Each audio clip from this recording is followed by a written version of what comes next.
morning, sir. Good morning, sir.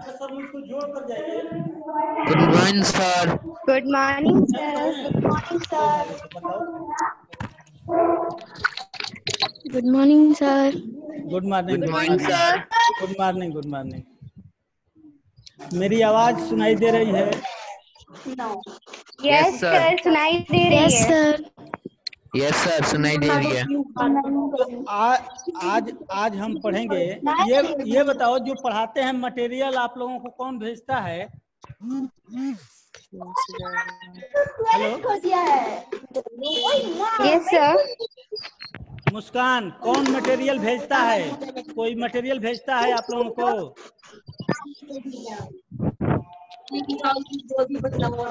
No, sir. कोई नहीं भेजता है। कोई भेजता होगा ना लिखकर? No, sir. No, sir. Sir Hindi का कोई नहीं भेजता है। नहीं भेजता है। अच्छा ठीक है, ध्यान से सुनो। आज संधि पढ़ाने जा रहा हूँ, संधि। ठीक है? Okay sir. ध्यान से सुनो और लिखते जाना। ये जो संधि है, संधि का मतलब होता है समझौता करना। जब किसी में समझौता किया जाता है तो उसमें मेल हो जाता है। यहाँ दो वर्णों में समझौता किया जाता है। किस तरह से समझौता किया जाता है जिससे संधि का निर्माण होता है? हमारे हिंदी मानक व्याकरण में स्वर से, व्यंजन से और विसर्ग से संधि का निर्माण होता है। किससे होता है? विसर्ग से और व्यंजन से। स्वर, व्यंजन और विसर्ग से संधि का निर्माण होता है। सुनाई दे रहा है? सुनाई दे रहा है? Yes, sir. हमारे यहाँ Yes, sir. शांत रहो, क्यों शोर कर रहे हो? हमारे यहाँ संधि का निर्माण स्वर से, व्यंजन से और विसर्ग से होता है। दो सन्निकट वर्णों के मेल से जो नया विकार उत्पन्न होता है उसे ही हम संधि कहते हैं। दो सन्निकट जब वर्णों के मेल में होता है, जब तक वर्णों के मेल में नहीं संधि होगा तब तक संधि नहीं होगा। देखो कैसे दो सन्निकट वर्णों से संधि का निर्माण। Good morning. संधि का निर्माण किससे होता है? स्वर से होता है, अरे बन रहे हो लग रहे, व्यंजन से और विसर्ग से। Good afternoon sir. खुचू खुचू ध्यान से सुनो। संधि का निर्माण स्वर से होता है, व्यंजन से होता है और विसर्ग से होता है। हमारे यहाँ संधि जो होती है, दो सन्निकट वर्णों के मेल से जो नया विकार उत्पन्न होता है वही संधि कहलाता है। अब देखो, अब होता कैसे है? जैसे हमने कह दिया, ये स्वर जो होता है कितने होते हैं? ओ, आ,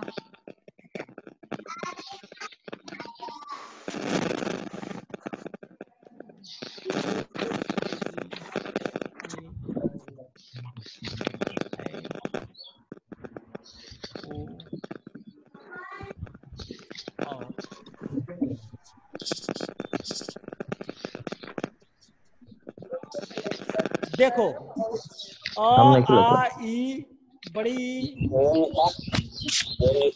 छोटाऊ, बड़ाऊ, री, ए, ऐ, ओ, औ। ये जो छोटाऊ बड़ाऊ है इसे हम ह्रस्व स्वर और दीर्घ स्वर के नाम से जानेंगे। अब हम पढ़ेंगे, ये इतने स्वर होते हैं, इसी स्वरों को हमको पढ़ना है। देखो ध्यान से देख लो कितने स्वर पढ़ना है। अब स्वर को हम पढ़ेंगे तो 5 भागों में पढ़ेंगे।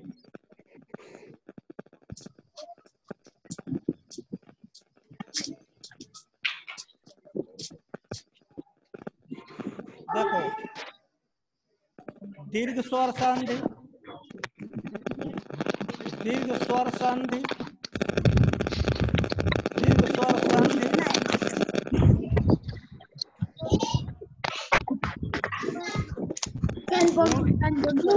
गुण स्वर संधि,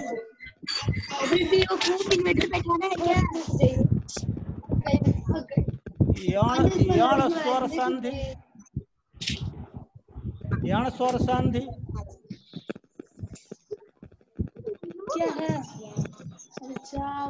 वृद्धि स्वर संधि और अयादि, अयादि स्वर संधि। हम जा रहे हैं मैगी बनाने। अयादि स्वर संधि। स्वर संधि को हम 5 भागों में पढ़ते हैं। दीर्घ स्वर संधि, गुण स्वर संधि, यण स्वर संधि, वृद्धि स्वर संधि, अयादि स्वर संधि। अयादि कितना स्वर बक बक संधि। बक बक बोलता है।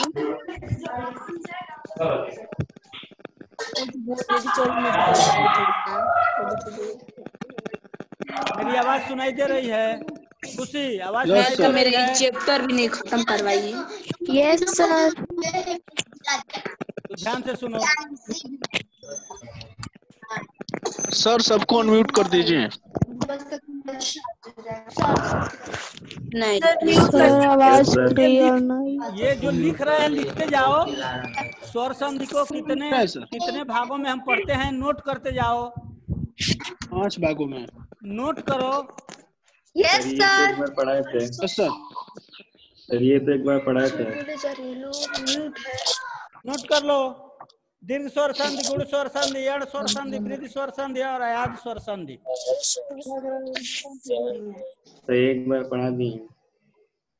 अब ये दीर्घ स्वर संधि को हम कैसे करेंगे? सर दीर्घ एक माने बार और होता है समझा बड़ा। दीजिए। क्या? सर एक बार और समझा दीजिए। संधि का मतलब होता है समझौता।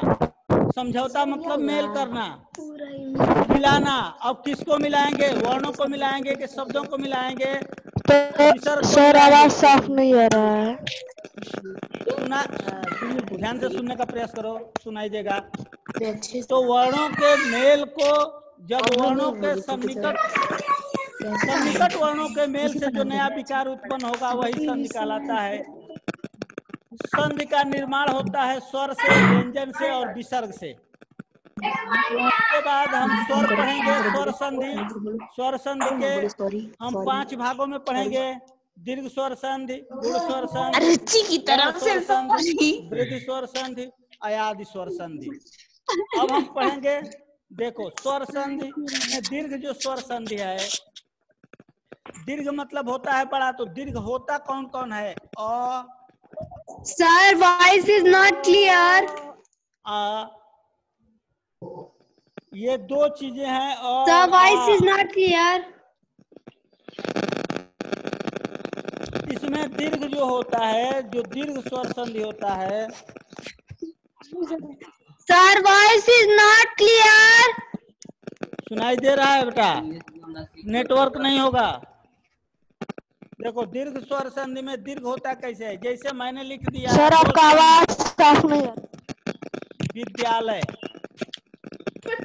विद्यालय लिख दिया तो विद्यालय में विद्याधन आलय।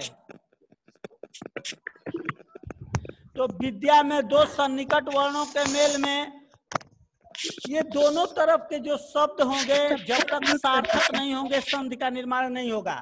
यानी दोनों तरफ के शब्द जो होते हैं कैसे होंगे? विद्या भी सार्थक शब्द है और आलय भी सार्थक शब्द है, जिससे निर्माण हुआ विद्यालय। विद्यालय, ये विद्या भी सार्थक शब्द है और आलय भी सार्थक शब्द है। जब तक दोनों तरफ के शब्द कैसे होंगे? सार्थक होंगे। नोट कर लो, दोनों तरफ के शब्द कैसे होंगे? सार्थक होंगे, यानी अर्थ के साथ होंगे। जब तक अर्थ के साथ नहीं होंगे डिस्टर्ब करिए। तब तक संधि का निर्माण नहीं हो सकता। तो ये विद्या में हम धन के इधर देखेंगे कि विद्या का आ मिला और आलय का आ मिला, तो यह सूत्र कहता है कि जब दो समान स्वर आपस में मेल करते हैं जो तब क्या होता है, दीर्घ हो जाता है। तो दीर्घ क्या होगा, आ होगा। और आ की मात्रा ऐसे लगाते हैं, देख लो आ की मात्रा हम ऐसे लगाते हैं। जब दो सन्निकट वर्णों में संधि होगा तो दीर्घ ही होगा, हर हालत में दीर्घ होगा। अकस्वर्णे दीर्घ इसका सूत्र है, अकस्वर्णे दीर्घ यानी अ आ। सर आंसर डिस्टर्ब कर रही है। कौन कर रही है?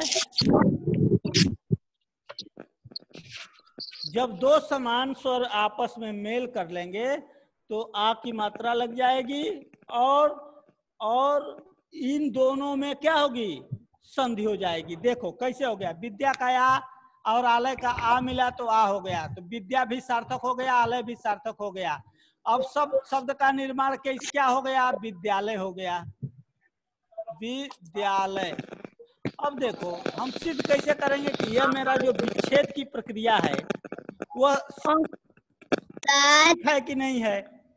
हम कैसे सिद्ध करेंगे कि यह जो विद्या है और आलय है मिलकर विद्यालय शब्द का निर्माण हुआ। इसके दो सन्निकट वर्ण अ और आ मिला, विद्या में भी आ मिला, आ मिला, अ मिलेगा। देखो अ प्लस अ भी मिलेगा तो आ होगा, आ प्लस आ भी मिलेगा तो दीर्घ ही होगा, आ ही होगा। अ प्लस आ मिलेगा तब भी दीर्घ ही होगा, आ प्लस अ मिलेगा तब भी दीर्घ ही होगा, आ प्लस आ मिलेगा तब भी दीर्घ ही होगा। समझ जाओ, जब दोनों समान स्वर मिलेंगे आ और अ मिलेगा तब भी आ होगा, आ और आ मिलेगा तब भी आ दीर्घ होगा, और आ मिलेगा तब भी दीर्घ होगा। सर सबको अनम्यूट कर दीजिए। और अ मिलेगा तब भी दीर्घ होगा, आ और आ मिलेगा तब भी दीर्घ होगा। जब तक ये दो स्वजाति स्वर आपस में मेल नहीं करेंगे दीर्घ नहीं हो सकता। स्वजाति स्वरों के मेल से ही दीर्घ स्वर संधि का निर्माण होगा। देखिए अब हम सिद्ध करेंगे कि ये जो विद्यालय है ये मेरा विच्छेद सही है कि नहीं है। तो देखो विद्या आलय, विद्यालय, इसमें भी आ मिला, इसमें भी क्या मिल गया, आ मिल गया। सर म्यूट कर दीजिए सबको। तो ये विद्या का आ जब मिलाएंगे, विद्या का जब आ मिला देंगे, देखो जब आ मिलाएंगे तो आ क्या होगा, आ की ये मात्रा निकाल देंगे तो आधा हलंत हो जाएगा, और आलय का अ मिटा देंगे तो लय हो जाएगा। समझ में आया? दो संधि के निर्माण से आ की मात्रा हमें मिली, मात्रा मिली, आ की मात्रा मिल गई। अब इस आ की मात्रा को दो सन्निकट वर्णों में क्या करेंगे, दो सन्निकट वर्णों में क्या करेंगे, योग कर देंगे। तो बी और हलंत ये जो लगाए हैं और इधर ल और य मिला है, तो जब आ की मात्रा दो सन्निकट वर्णों के योग में मिलाएंगे तो आ की मात्रा यहाँ मिला देंगे, और जब स्वर को मिला देंगे तो ये हलंत निकाल देंगे तो विद्यालय का निर्माण हो जाएगा। इसी तरह हम यह और सिद्ध कर सकते हैं। जैसे एक और शब्द ले लो, न्यायालय। न्यायालय इसका विच्छेद की सबसे आसान प्रक्रिया है। 2 बार 3 बार 4 बार हम क्या करेंगे, उच्चारण करेंगे, उच्चारण करेंगे, धीरे धीरे उच्चारण करेंगे। जैसे न्यायालय, न्यायालय, न्यायालय, न्यायालय, न्यायालय, हमें क्या मिला, एक तरफ न्याय मिला, न्याय मिला, और एक तरफ आलय मिला। तो न्याय दोनों तरफ के शब्द को क्या करेंगे, देखेंगे। दोनों तरफ के जो शब्द हैं सार्थक हैं कि नहीं? तो न्याय भी शब्द सार्थक है और आलय भी शब्द सार्थक है, यानी यहाँ संधि होगी। अब देखेंगे कि कैसे संधि होगी। कब से तो खेलोगे? न्याय में हमें अ मिला और आलय का आ मिला। ठीक है, यहाँ बताना। सूत्र है कि अ और आ भी मिलेगा तो दीर्घ ही होगा, और आ भी मिलेगा तो दीर्घ ही होगा, और दीर्घ होगा तो आ की मात्रा मिलेगी और आ की मात्रा हम ऐसे लगाते हैं। ठीक है, खेलना तो बताना, तो यानी ये यशवीर को ही कौन बता संधि, दूंगा। इसमें न्यायालय में संधि पूछे तो हम क्या कहेंगे? दीर्घ स्वर संधि। Okay bye. क्या कहेंगे? दीर्घ स्वर संधि। एक मैच खेला है, अभी खेल रहा था अभी। ध्यान नहीं दे रहे हो। अभिषेक गिरी कौन शोर कर रहा है? अभिषेक गिरी, मेरी आवाज सुनाई दे रही है? अभिषेक गिरी, विकास कुमार, मेरी आवाज सुनाई दे रही है? अभिनंदन, यस सर। मेरी आवाज सुनाई दे रही है? क्यों शोर कर रहे हो तुम लोग? ध्यान से इसको देख लो, पूछा जाएगा इससे। ये न्यायालय में एक तरफ न्याय मिला, एक तरफ आलय मिला। तो न्याय में अ हुआ और आलय में अ हुआ, तो क्या हो गया? आ की मात्रा मिल गई। अब हम देखेंगे कि ये जो दो सन्निकट वर्ण है, यहाँ जो है न्याय, न्याय में क्या किए? और निकालेंगे तो क्या बचेगा? क्या बच जाएगा? ये अ को न, य को क्या करेंगे? न्याय, य को क्या करेंगे? मात्रा को हटा देंगे और यहाँ हलंत लिख देंगे। स्वर को हटाएंगे, क्या करेंगे? हलंत लिख देंगे। और आलय को, आलय का आ हटा देंगे तो यहाँ का लिख देंगे? लय लिखेंगे। अब दो सन्निकट वर्णों के मेल में हमें क्या मिल रहा है? नया निर्माण, आ की मात्रा मिल रही है। आ की मात्रा यहाँ बीच में लगा देंगे और इस हलंत को क्या करेंगे? हटा देंगे। शब्द का क्या निर्माण हो जाएगा? न्यायालय। समझ में आया? ये सबका आवाज जो है काटना है, कैसे कटेगा?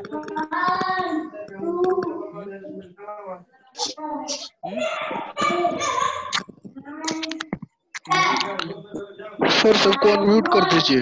अभी कर रहे हैं सर, सबको म्यूट कर दीजिए। ध्यान से सुनो। अभी सवाल पूछेंगे, यदि समझ में नहीं आएगा। Sir, voice is not clear.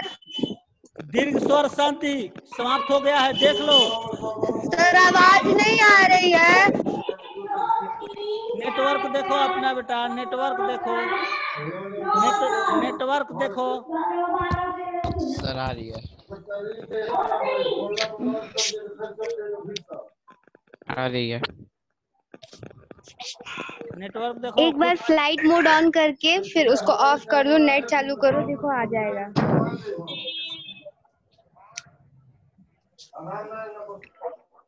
दूसरा चीज देख लो।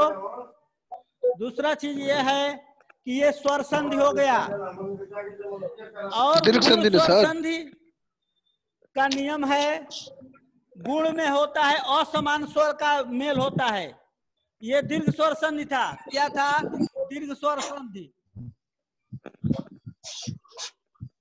दीर्घ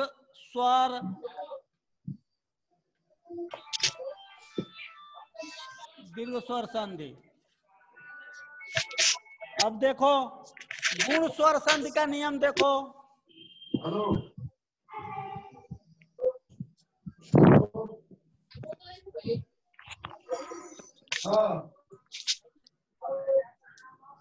नमस्कार।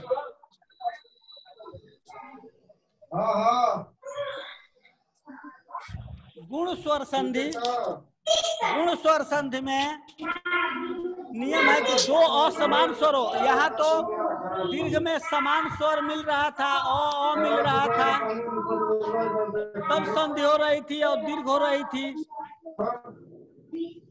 अब यहाँ जो है असमान स्वरों का योग होगा। अ के बाद ई आ जाए, आ के बाद ई आ जाए, छोटी आ जाए या बड़ी आ जाए, यानी असमान स्वरों का। और जब असमान स्वर का योग होगा तो क्या होगा? गुण स्वर संधि हो गई। जैसे मैंने कह दिया उपेंद्र, इसको विच्छेद करने के लिए हम 2 बार 3 बार 4 बार उच्चारण करेंगे। उपेंद्र उपेंद्र उपेंद्र उपेंद्र। एक तरफ हमें एक तरफ शब्द मिला उप, एक तरफ मिला इंद्र, तो हम देखेंगे कि दोनों तरफ के शब्द सार्थक हैं कि नहीं है। तो ये जो शब्द है ये क्या है? सार्थक नहीं है। तो इस शब्द को हम सार्थक बनाएंगे।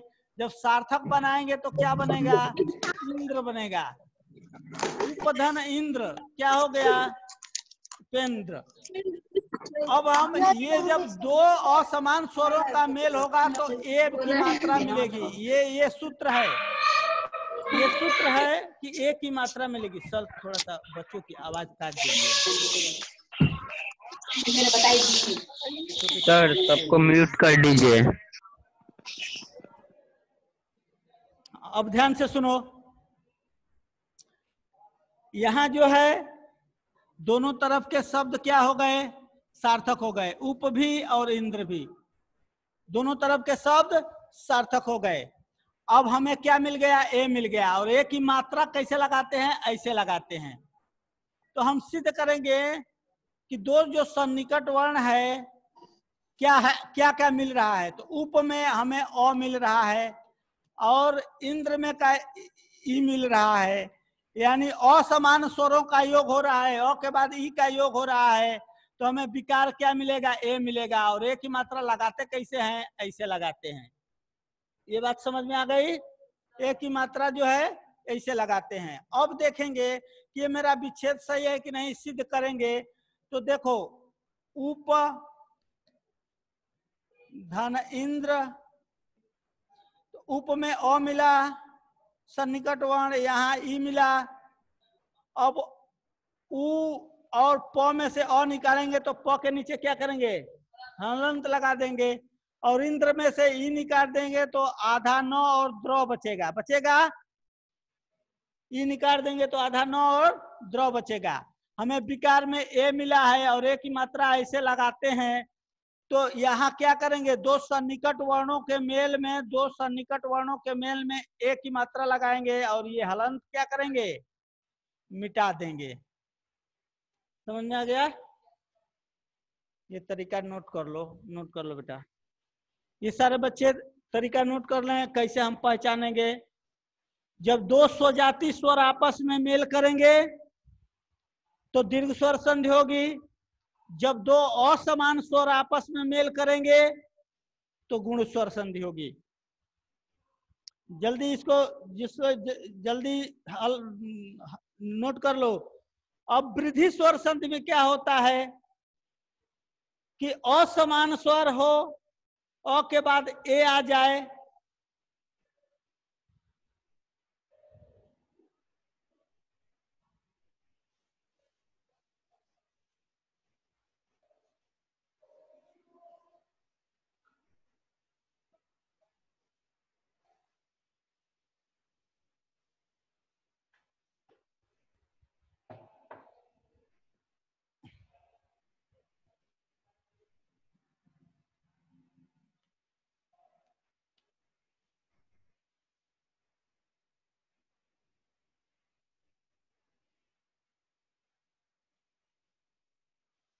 वृद्धि स्वर संधि।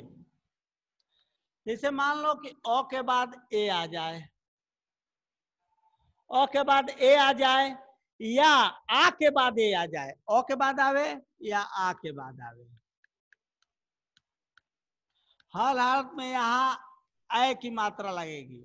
और ए की मात्रा जो होती है, अभी हमने बताया कि ए की मात्रा एक होगी और अय की मात्रा क्या होगी? 2 होगी। बात समझ में आ रही है? ए की मात्रा 1 लगाई जाती है, अय की मात्रा अय लगाई जाती है। ध्यान से इसको नोट करो। इन दोनों में गुण स्वर संधि में और वृद्धि स्वर संधि में ध्यान से नोट करो, अय की मात्रा कहाँ लगाई जाएगी? विकास, सीधा बैठकर नोट करो। नोट नहीं कर रहे हो, नोट करो। असमान स्वर जब आपस में मिलेंगे तो गुण स्वर संधि होगी, समान स्वर आपस में मिलेंगे तो वृद्धि स्वर संधि होगी। अभिनंदन, नोट कर रहे हो? नोट करो। अब देखो, अ और ए मिलेंगे तो अय की मात्रा लगेगी। अब जैसे मैंने कोई शब्द ले लिया कि एकाएक, एकाएक शब्द ले लिया हमने, क्या लिया? एकाएक ले लिया। अब इसको विच्छेद करेंगे, एकाएक एकाएक, एक धन एक, एक धन एक मिलेगा। क्या मिलेगा? एक धन एक मिलेगा। तो एक में हमें क्या मिला? अ मिला, और यहाँ क्या मिला? ए मिला। तो ये सूत्र कहता है कि क्या होगा? वृद्धि हो जाएगी। असमान स्वर जब आपस में यहाँ मिलेंगे, अय मिलेगा, तो यहाँ क्या हो जाएगी? वृद्धि हो जाएगी। वृद्धि कैसे होगी? तो अय की मात्रा होगी। और अय की मात्रा लिखे किससे जाती है? 2 मात्राओं से लिखी जाती है। तो एक एक मिलेगा तो शब्द का निर्माण क्या हो जाएगा? एक का एक हो जाएगा, एक का एक। इसी तरह सदैव शब्द है, सदैव, तो सदा धन क्या होगा? विच्छेद, सदा धन एव, सदा धन एव, सदैव। अब यहां मिला आ, यहां मिला ए, और ए की मात्रा हम लिखेंगे कैसे? ऐसे 2 मात्राओं का योग लिखेंगे तो यह शब्द बन जाएगा सदैव। यह शब्द का निर्माण होगा सदैव।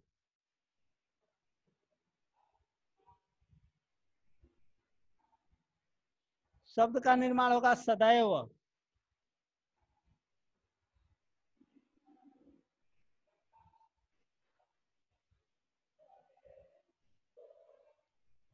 अब अगला संधि है यण संधि।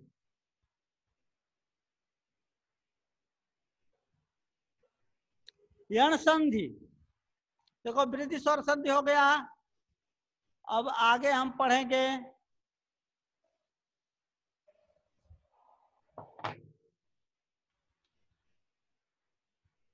यण स्वर संधि।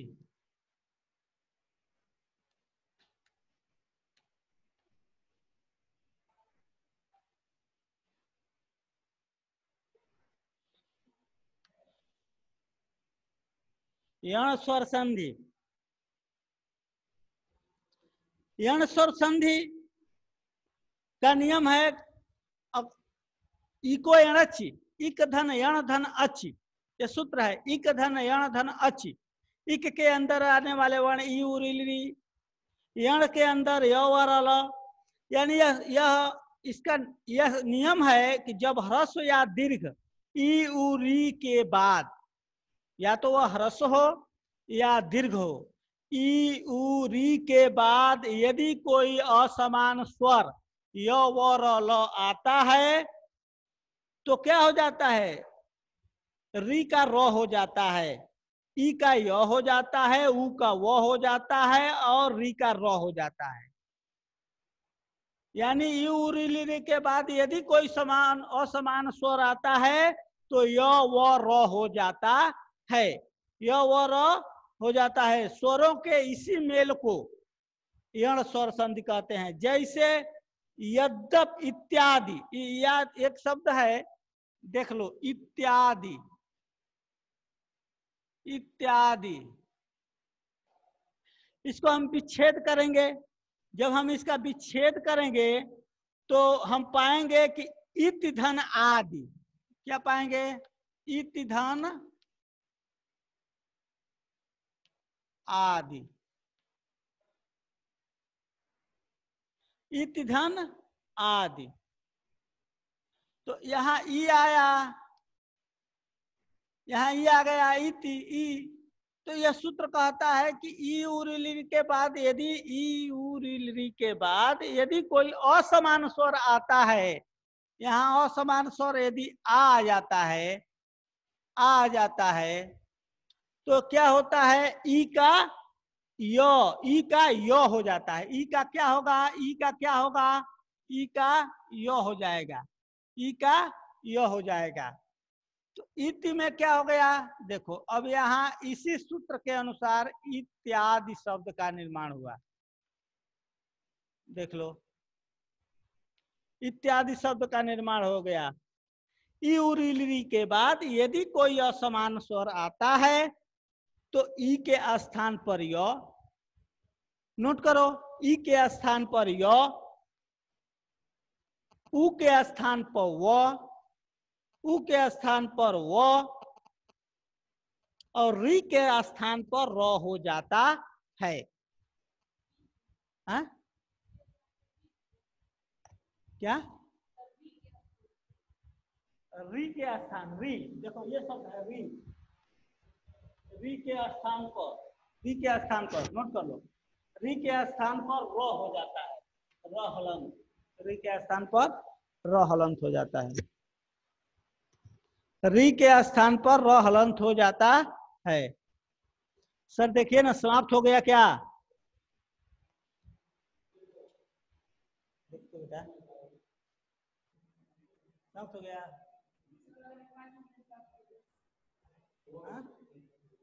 प्रणाम सर, समाप्त हो गया क्या?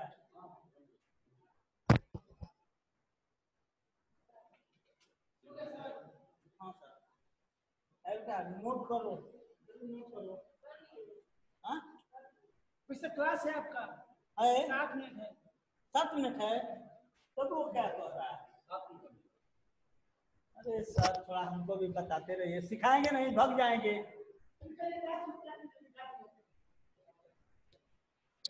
हेलो, सारे बच्चे ध्यान से इसको नोट कर लें।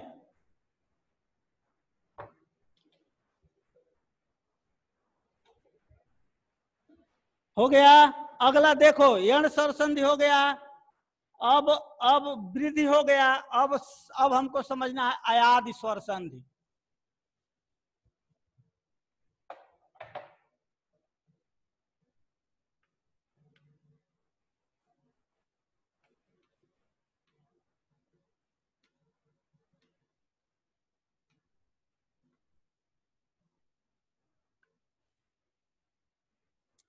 अयादि स्वर संधि नोट करो।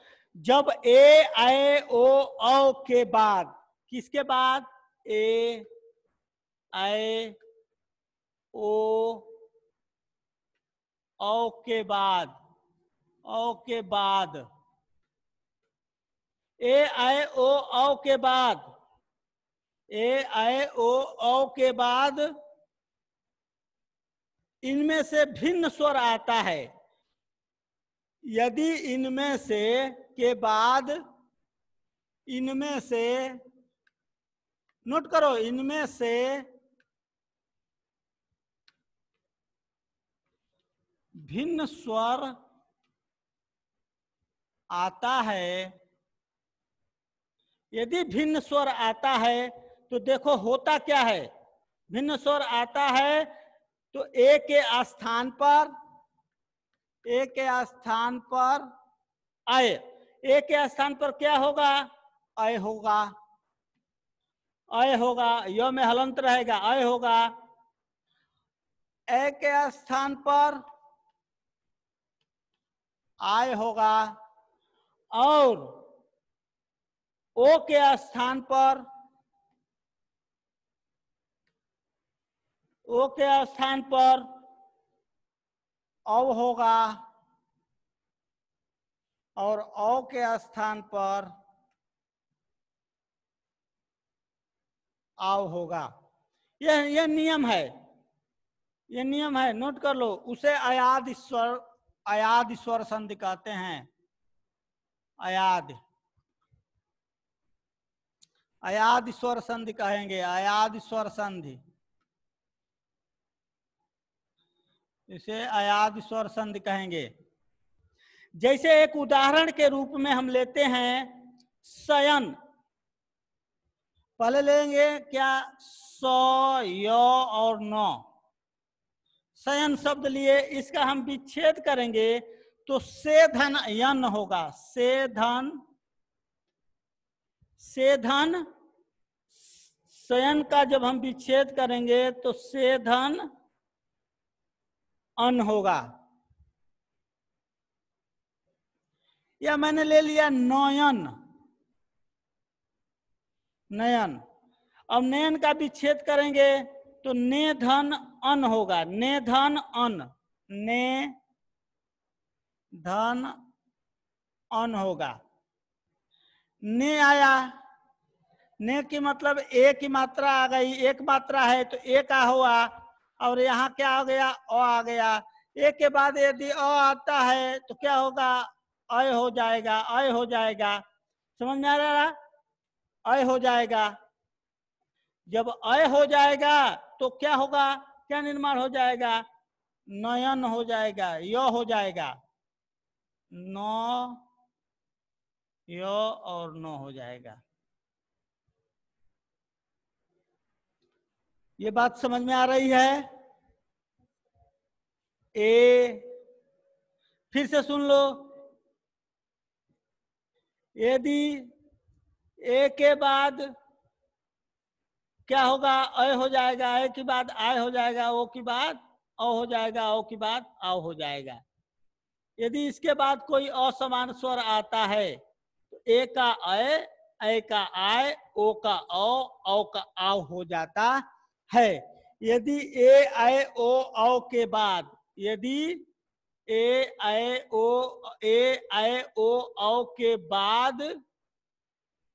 के बाद इसमें से भिन्न स्वर आता है, जैसे ए आ जाए तो अय हो जाएगा, अय आ जाए तो औ हो जाएगा, ओ आ जाए तो औ हो जाएगा, औ आ जाए तो आओ हो जाएगा। ये इसके उदाहरण हैं, समझ लो।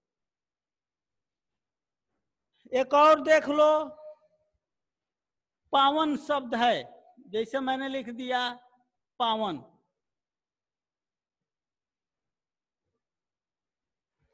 जैसे पावन शब्द का जब हम विच्छेद करेंगे तो पौ धन अन बनेगा। क्या बनेगा, पौ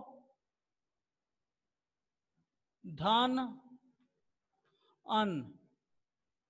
यहां औ की मात्रा लगी, औ की मात्रा लगी, औ की मात्रा के बाद यदि अ आता है, यहां देखो दो मात्राओं का योग हुआ और उसके बाद अ का निर्माण हुआ, तो औ की बाद आए क्या हो जाएगा, आ हो जाएगा, आ हो जाएगा, आय, आओ हो जाएगा, वो हो जाएगा, वो क्या हो जाएगा, वो हो जाएगा।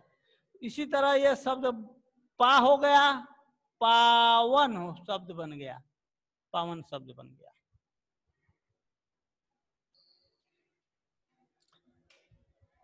सारे बच्चे नियम को समझ लेंगे, नियम को समझ लेंगे। विकास, मेरी बात समझ में आ गई?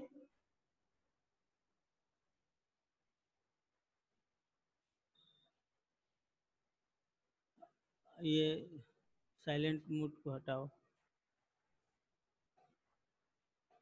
कहाँ से हटेगा, हाँ? आवाज आ जाए, कहाँ से, हाँ? कहाँ से आएगी बताओ बेटा, हाँ? कहाँ है,